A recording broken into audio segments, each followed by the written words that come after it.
दर्शकों, मैं एस्ट्रो आचार्य अवनीश वाजपेयी आपका स्वागत करता हूं आपके अपने YouTube चैनल ज्योतिष से अनमोल रत्न पर।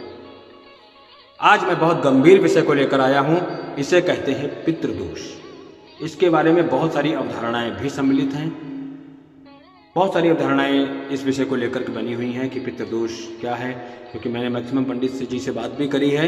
तो वो पितृदोष उनका तो एक हमारे आचार्य हैं यहाँ पर, उन्होंने तो इतना कहा जी आजकल हर किसी की कुंडली में पितृदोष है। ऐसा नहीं है, वास्तविकता में उनको मालूम ही नहीं है पितृदोष होता क्या है। हर किसी की व्यक्ति की कुंडली में पितृदोष है जी, परेशान देख रहा तो पितृदोष है, ऐसा नहीं होता है। चलिए मैं आपको बताता हूं पितृदोष किस अवस्था में लगता है, उसके प्रभाव क्या होते हैं, लक्षण क्या दिखते हैं। यह वीडियो बहुत इंपॉर्टेंट है, या लोगों तक शेयर करो ताकि लोग इसकी जानकारी ले सकें, परेशान ना हो। मेरा उद्देश्य यहां बैठकर आप लोगों को भ्रम से दूर करना, और ईश्वर आपके अंदर विद्यमान है, कहीं बाहर नहीं। बाहर तो है, सर्वत्र ईश्वर है, ईश्वर आपके अंदर भी है। आप अपने अंदर के ईश्वर को पॉजिटिव कर लेंगे ना, तो आप सर्वत्र पॉजिटिव फील करेंगे। डर गए तो समझो फिर आप घर गए, फिर आप कमजोर पड़ जाएंगे। जब आपका आत्मबल कमजोर पड़ेगा फिर आपको कोई भी चीज़ लाभ नहीं करती। और मेरा उद्देश्य है आपके आत्मबल को बढ़ाना। सच्चाई यही है कि अपने अंदर बैठे हुए ईश्वर को पहचानने का प्रयत्न करिए, आपको लाभ होगा। चलिए मैं बात कर रहा था ना विषय, अगर हम लोग ऐसे बात करते तो विषय से भटक जाएंगे। अब हम बात करते हैं पितृदोष की। देखिए, कुंडली का 9th हाउस पिता एवं धर्म का घर होता है। कुंडली का 9th हाउस जो होता है वो पिता एवं धर्म का घर बोला जाता है। यदि नवम घर खराब ग्रहों से ग्रसित हो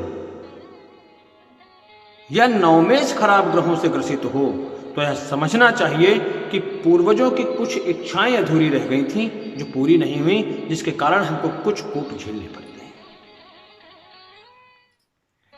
जैसे मैं बताऊं, नवम हाउस और नवमेश ये पितर के कारक हैं, पिता के कारक हैं, पूर्वजों के कारक हैं। गुरु ये हमारे पूर्वजों का कारक है, हमारे बड़ों का कारक है।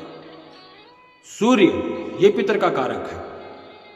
इत्यादि का संबंध राहु या केतु से प्रत्यक्ष या परोक्ष रूप से भी हो जाए, परोक्ष रूप मतलब दृष्टि भाव से, सप्तम दृष्टि से हो जाए, या प्रत्यक्ष संबंध यानी युति बन जाए, तो यह समझ लेना चाहिए कि पितर दोष की ओर इंगित करता है, इशारा कर देता है।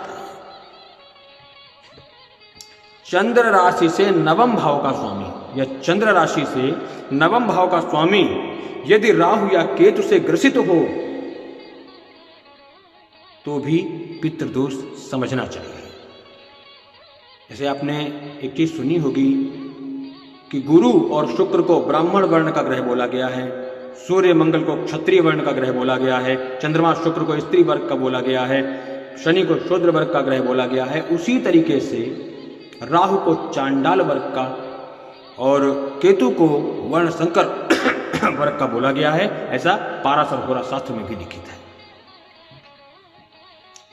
तो जब राहु की दृष्टि आती है तो वो चीज खराब होती है, और वो ये तभी, अब किसी की कुंडली में ये आया तो सीधी सी बात है, पूर्वोक्त जन्म के उसके कुछ कर्म भी ऐसे ही होंगे। अब वो क्या लक्षण होंगे, किन कारणों से पितृदोष परिवार पर लगता है, खानदान पर लगता है। और अक्सर आपने एक चीज और देखी होगी कि इस एक खानदान में पितृदोष लगा, किसी एक पर प्रभाव ज्यादा हुआ। क्यों? क्योंकि उसके भी कुछ ऐसे ही लक्षण थे कि उस पर पितृदोष लगा, और परिवार पर जब पितृदोष हुआ तो सारा प्रभाव उस पर सबसे ज्यादा आया, बाकी पर थोड़ा कम कम आया। चलिए मैं बात करता हूं, लक्षण क्या है। परिवार में किसी की आकस्मिक दुर्घटना से मृत्यु का होना, किसी का आकस्मिक दुर्घटना से मृत्यु होना, घर में बीमारी का होना व लंबे समय तक चलना, परिवार में विकलांग बच्चे का जन्म हो जाना, या किसी महिला का गर्भ धारण ना कर पाना, या कहा जाए एक बच्चे को जन्म देकर फिर पुनः उसकी बच्चादानी में इन्फेक्शन हो जाना या कोई समस्या उत्पन्न हो जाना, फिर वो पुनः दूसरे बच्चे को जन्म ना दे पाए, पितृदोष के तहत ही आता है। परिवार में किसी परिवार के किसी सदस्य का अविवाहित रह जाना,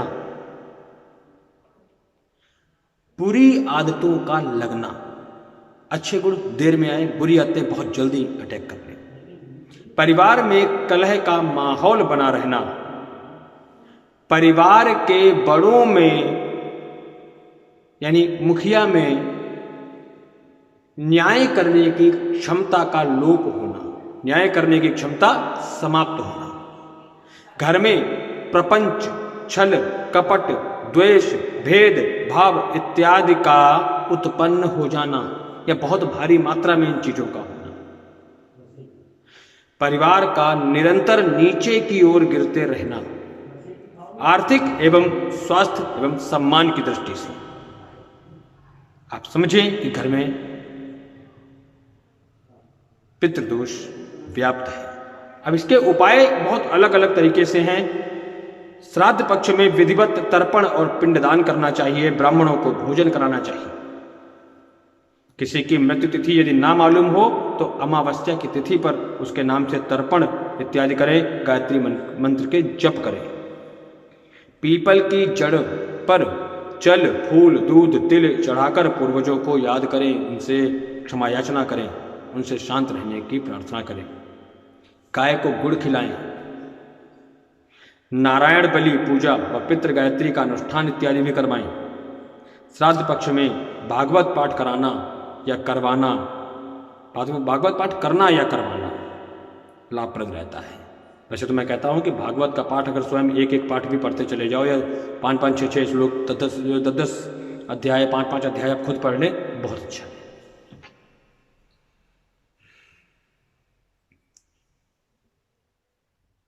पूरे श्राद्ध पर अपने पूर्वजों के नाम पिंड दान करना, घर में ही आपके झूला के पत्ते हों, उन पर कुश रख करके और जौ से बनी छोटी सी गोलियां बना करके, पिंड बना करके उनका पिंड दान करना। ये तो हरिवंश पुराण में बताया गया है, बहुत ही अचूक उपाय है पितृदोष समाप्त करने का। वो तो नित्य करने के लिए भी कहते हैं, लेकिन मैं कहता हूं कि अगर अमावस्या के दिन कर दो या पितरपक्ष में ही कर दो तो भी बहुत लाभ होगा। इससे पितर को सबसे ज्यादा पुष्टि मिलती है, आप लोगों को बहुत लाभ होगा। हालांकि पितर पर अगर मैं वीडियो बनाने चलूँ तो हरिवंश पुराण के मुताबिक बहुत बड़ा विषय है, बहुत ज़्यादा वीडियो बन जाएंगे और बहुत लंबे लंबे वीडियो बनेंगे। इसलिए मैं अपनी वाणी को यहीं विराम देता हूँ। और मित्रों, इसको जल्दी से जल्दी ज़्यादा से ज़्यादा लोगों तक शेयर करो, लोगों तक पहुँचाओ, ताकि समाज में व्याप्त भ्रम से लोग निजात पा सकें, लोग छूट सकें।